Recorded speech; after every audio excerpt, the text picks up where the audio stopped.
మోషే మరియు మండుచున్న పొద గురించి మనం ఇప్పుడు చూద్దాం. మోషే తన మామ మందను మేపుచు ఆ మందను అరణ్యము అవతలకు తోలుకొని దేవుని పర్వతమైన హోరేబునకు వచ్చెను. ఒక పొద నడిమిన అగ్నిజ్వాలల్లో యెహోవా దూత అతనికి ప్రత్యక్షమాయెను.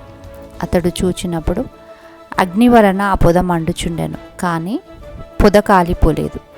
అప్పుడు మోషే, ఆ పొద ఎలా కాలిపోలేదో నేను ఆ తట్టు వెళ్ళి ఈ గొప్ప వింత చూచెదను అనుకొనెను. దానిని చూచుటకు అతడు పొద దగ్గరికి వచ్చుట యెహోవా చూచెను. దేవుడు ఆ పొద నడుమ నుండి మోషే మోషే అని అతన్ని పిలిచెను. అందుకతడు చిత్తము ప్రభువా అని అనెను. అందుకైన దగ్గరికి రావద్దు, నీ పాదముల నుండి నీ చెప్పులు విడుము, నీవు నిలిచియున్న ఈ స్థలము పరిశుద్ధ ప్రదేశము అని అనెను.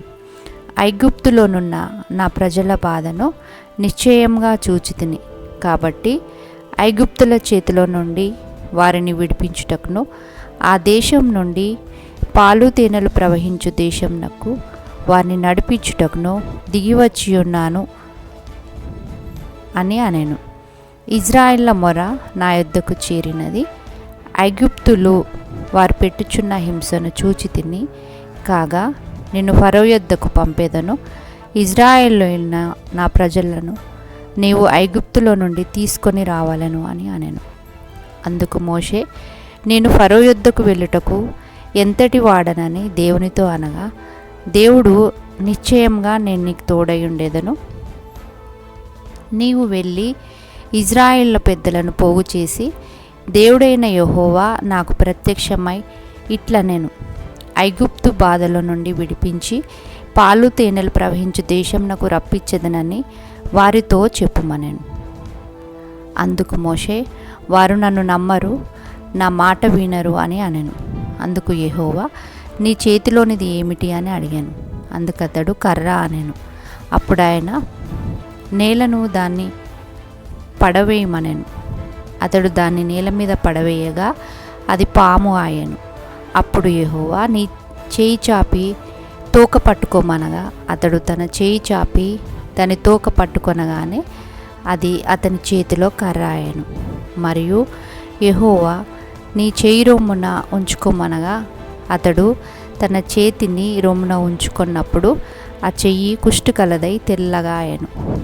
ఆయన, నీ చెయ్యి మరలా నీ రొమ్మున ఉంచుకోమనగా అతడు తన చెయ్యి రొమ్మున ఉంచుకొనగా మిగిలిన శరీరం వలె ఆయెను. వారు నిన్ను నమ్మక మొదటి సూచనను బట్టి వినకపోయిన ఎడల రెండవ దాన్ని బట్టి విందురు. వారు ఈ రెండు సూచనలు బట్టి నమ్మక నీ మాట వినకపోయిన ఎడల నీవు కొంచెం నీళ్లు తీసి నేల మీద పోయవలను, ఆ నీళ్లు రక్తంలా మారును అని అనెను.